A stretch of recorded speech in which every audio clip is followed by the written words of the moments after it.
Take me for example. I'm 51. I'm on TRT since 8 years. I take armored thyroid, and I feel fine. I'm optimized. I can work out. I have a good libido. Everything is fine. And what is the next step in optimization? Would you recommend trying growth hormone or maybe a secretagogue, or would you tell me, yeah, just leave it alone, you're fine?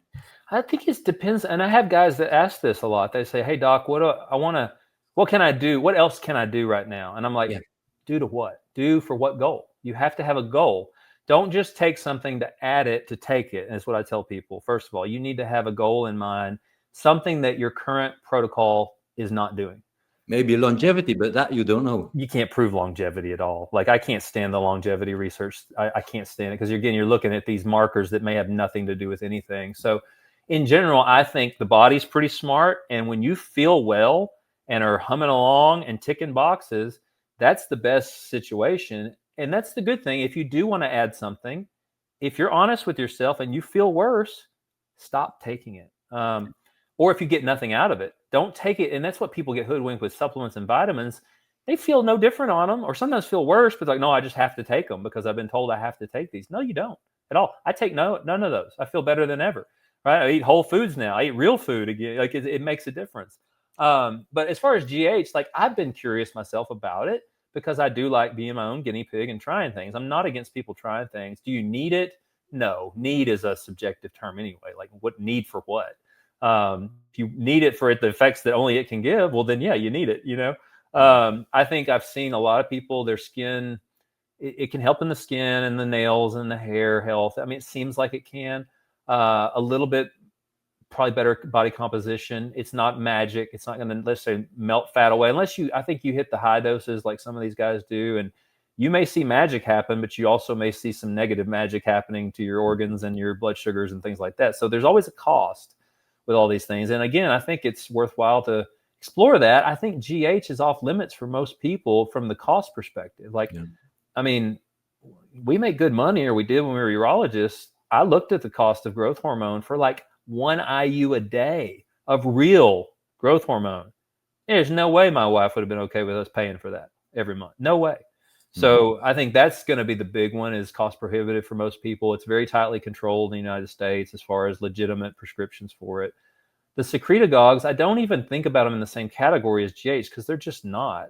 But they do have some benefits. I tried ipamorelin CGC 1295 a couple of years ago, and because I have a crappy sleep and I'm a light sleeper, it helped me sleep better. Now, is that a good thing from a health standpoint? Like, how is it inducing it? I don't know. I didn't feel worse on it. I felt like over the couple months, I didn't really change my diet. I felt like I maybe started seeing a few more veins in my shoulders. You convince yourself you can see anything, and that could be a million things causing that. But I do think my recovery was better because I was still working out pretty much the same. I didn't notice the soreness as long. So again, that's all anecdotal, but I think that's the whole point of all this is try it and see. Same thing with thyroid. I've done the same thing. I take thyroid, even though my panel was normal. I feel better on it. I'm not getting negatives. I'm not getting sweats. I'm not, shaking. I'm not getting high heart rate. I've taken T3 before. I know what it can do. I think Armor is way more gentle. And it just seems to cause a well-being and mental focus and clarity, and just ticks a few extra boxes. So that's my thing is, if you're already optimized on testosterone, lifestyle, diet, and you don't feel like there's anything missing, maybe don't mess with the good thing. If you're like just wanting to experiment on yourself, that's a different category altogether. But when we talk, I think we used to use that term optimizing probably too flippantly. And now I've realized there's a lot of subjectivity involved in even that word. So it really is kind of like Broderick Chavez always says when he's talking about anabolics, right tool for the right job. But you got to know the job that you're wanting to get done, and then explore the tools and see if they tick the box that you want them to. And I think it's very pragmatic, but I think that's what all this boils down to in the end. Mhm.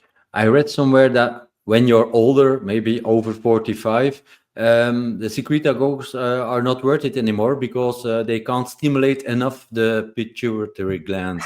Again, you're going into like, they're going into like mental wanking territory there, when it's like, okay, if I take this and I'm 50 and I get better sleep and recovery, who gives a crap? Who cares? All I'm after is that effect. That's what I want. I want to get it done. I don't care about the mental mechanisms people are coming up with to try to explain what's going on. I don't think they can know it. People don't know as much as they think they do when it comes to processes in the body. I'll just put it that way. I think even Huberman admitted that on Bill Maher, talking about like, well, we only know 10% of what we think, is true or what. And it's like, I don't even think it's that. I don't think most of it, they're all heuristics and mental models to try to make sense of how a drug might work, but nobody actually knows. What we know are effects. What we can see are, when we give this, what happens? And then you have to determine if that's a desirable thing. Well, that's subjective. Then you have to determine if it's a healthy thing. That's hard to prove sometimes, because what if it's fine for a while and then it gets over time? I mean, everybody has to choose their own risk reward ratios with this stuff. So I've just been way more pragmatic over time.